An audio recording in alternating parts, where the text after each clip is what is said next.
So ayan guys, welcome po sa aking YouTube channel, Randy Channel. Please subscribe, like, and share, comment dito sa aking video upload. Okay? Ito yung aking comment tungkol sa Pangulong Duterte at sa ICC. Alam nyo guys, may napanood akong balita dito sa mainstream media na ito raw si Pangulong Duterte at yung kanyang team ay maghahain ng ng pansamantalang kalayaan na ayon naman sa tagapagsalita ng ICC ay depende kung sa kailang ihahain, kung may mapakita silang mga tawag dito, rason o dahilan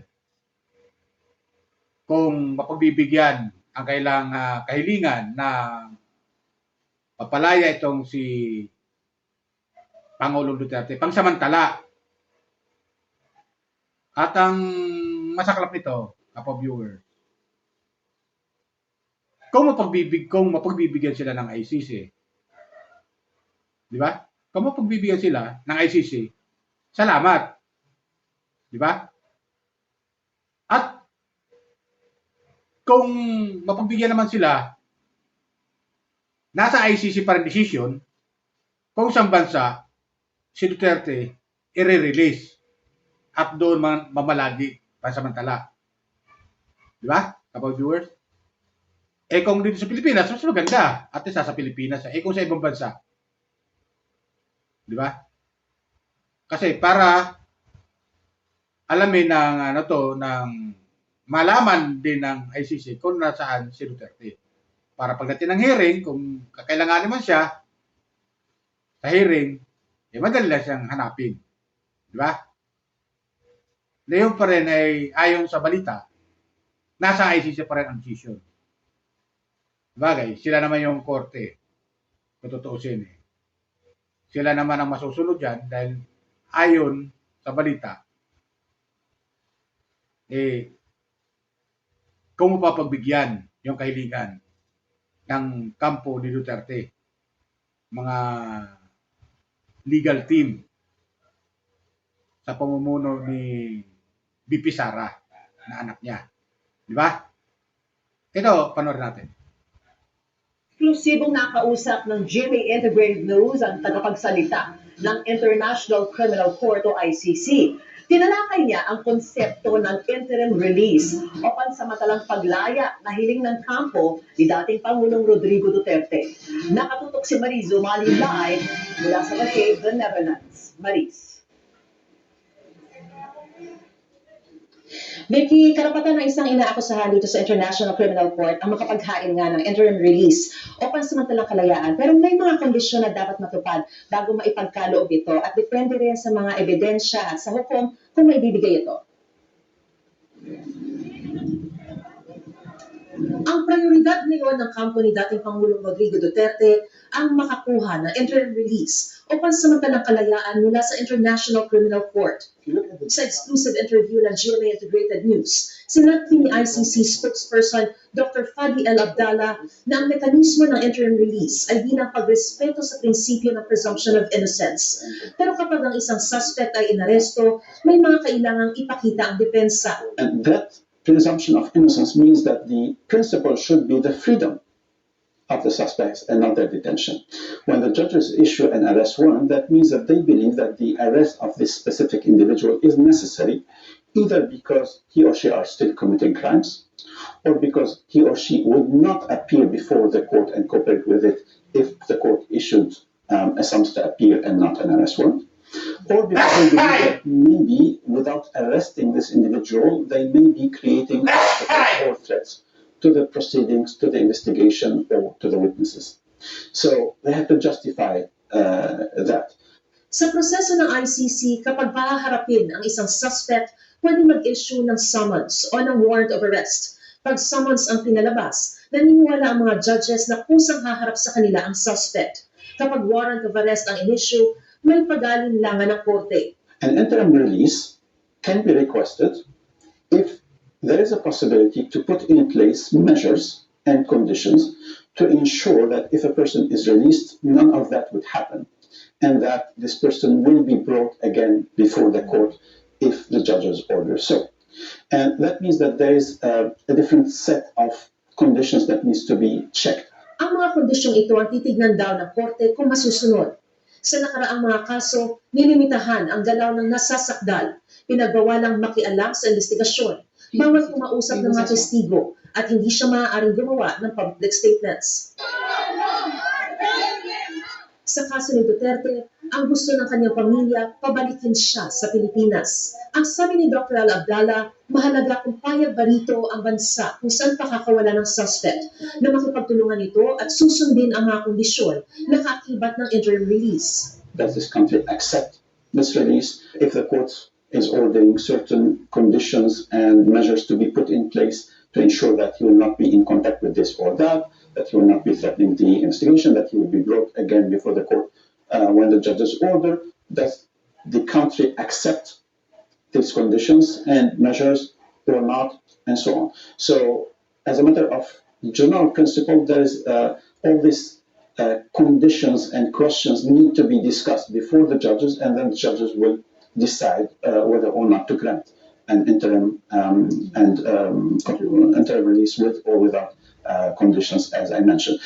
Nasa kamay rin daw ng ICC judges kung saang bansa ibibigay ang kustudiya ng suspect. Now, as a matter of principle, the ICC can enter into general agreements for interim release or for other purposes with different states, but can also enter into ad hoc agreements with certain states for specific cases.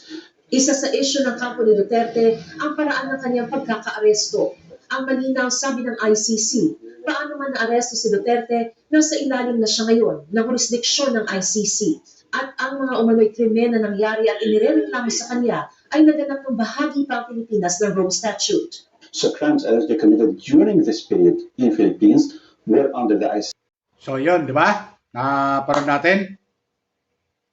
Kaya, yung mga isinampa kasing mga kaso labang kay Pangulong Duterte ng mga nabiktima ay panahon pa nung tayo ay membro ng ICC. Kaya, ang magiging lang dyan ng ICC ay kailangan makita talaga ng ICC kung anong kadahilanan ng hinihinging pansamantalang kalayaan ng kampo ni Pangulong Duterte sa ICC. Di ba? Kasi yung mga pangyayari na isinampa kay Pangulong Duterte na kaso nung panahon pa nung tayo ay membro pa ng ICC. Ngayon wala na tayo. Kaya naman nahuli si Pangulong Duterte dahil sa isinampang kaso at iniutos naman ng ICC sa Interpol.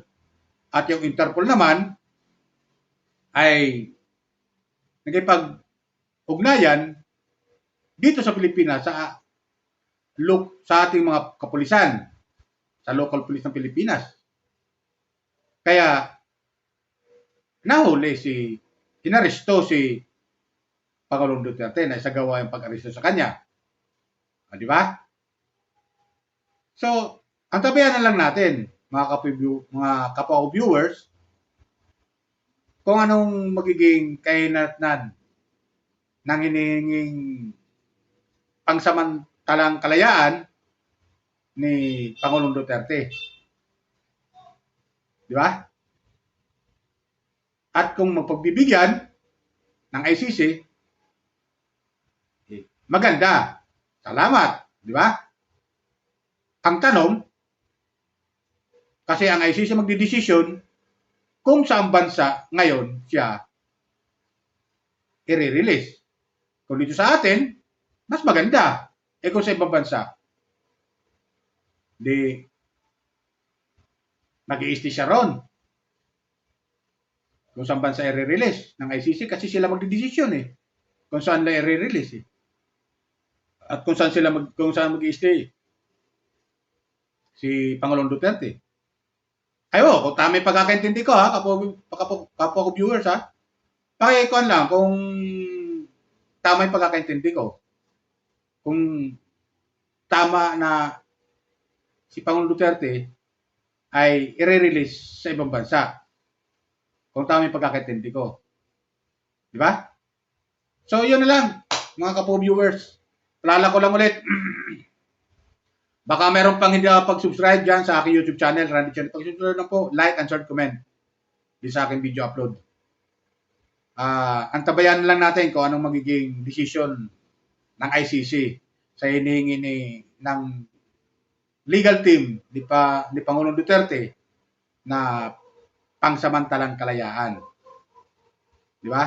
At kung mapagbibigyan at kung saan i-release. Okay? Yan lang po.